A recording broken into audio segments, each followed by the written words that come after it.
नमस्कार। आज दिनांक 20/4/21 है और श्रीमद् भगवद गीता द्वितीय अध्याय चल रहा है और उसमें आज हम श्लोक संख्या 56 से लेकर 60 तक पढ़ेंगे। तो सुनिए। दुःखेष्वनुद्विग्नमनः सुखेषु विगतस्पृहा वीतरागभयक्रोधा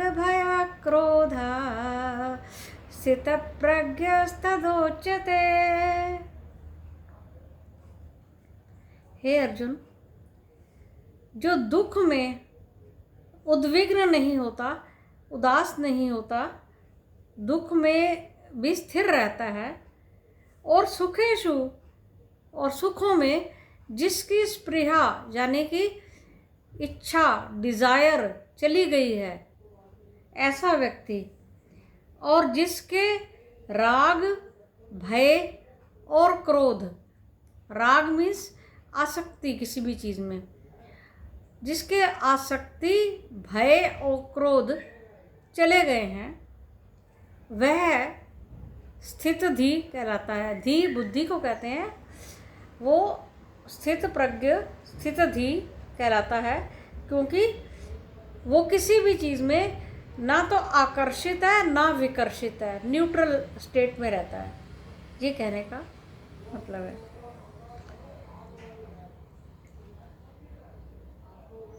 या सर्वत्रानभिस्नेहस्तत्प्राप्य शुभाशुभं नाभिनन्दति न द्वेष्टि तस्य प्रज्ञा प्रतिष्ठिता।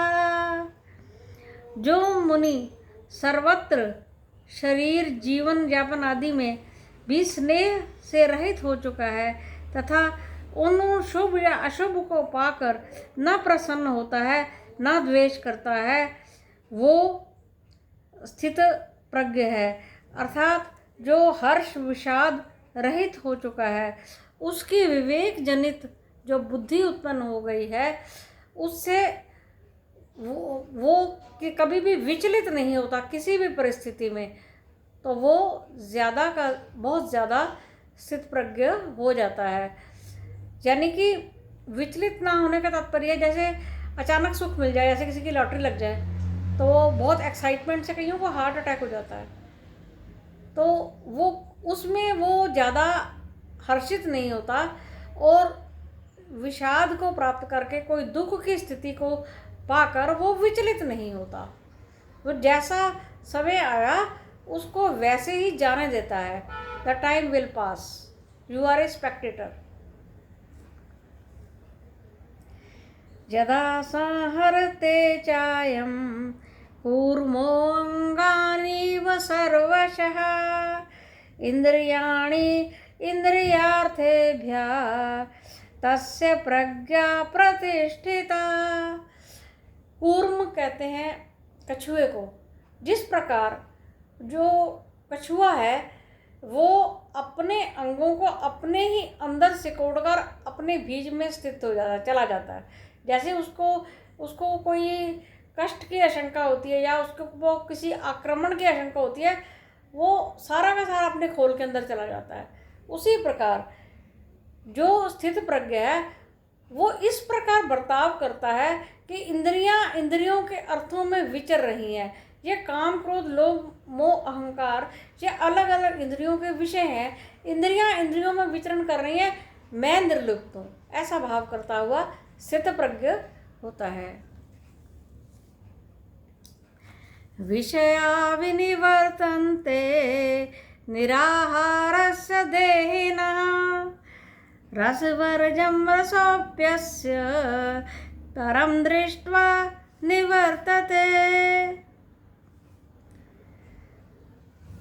अभिप्राय ये है कि यथार्थ ज्ञान पर हुए बिना राग का मूलोच्छेद नहीं होता। अर्थात उचित ज्ञान रूप बुद्धि की स्थिरता होनी चाहिए। बुद्धि अगर स्थिर है तो राग द्वेष का में भी ना राग होता है ना द्वेष होता है। राग द्वेष एक तरफ पड़े रहते हैं और हमारी इंद्रियां इंद्रियों में बरत रही हैं, हम सिर्फ निर्लिप्त होकर एक साइड पे खड़े हैं, ऐसा जीव को ज्ञान होता है।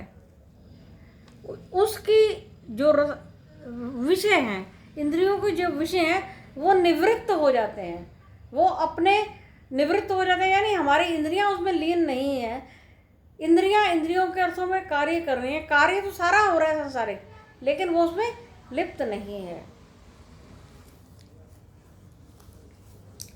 यततोऽपि हि कौन्तेय पुरुषस्य विपश्चिता इंद्रियाणि प्रमाथीनि हरन्ति प्रसभं मनः।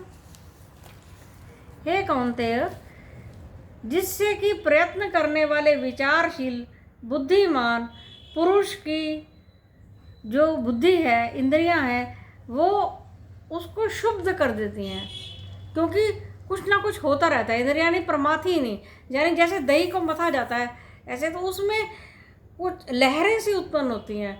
इस प्रकार की जो लहरें हैं ये चित्त वृत्तियों में उत्पन्न होती रहती हैं, जो व्याकुल कर देती हैं, पर जो इससे प्रभावित नहीं होता वो स्थित प्रज्ञ है। इस प्रकार से केवल उस विवेक युक्त ज्ञान से युक्त वो हो जाता है, वो चित्त जो है वो स्थित प्रज्ञ का चित्त कहा जाता है। धन्यवाद।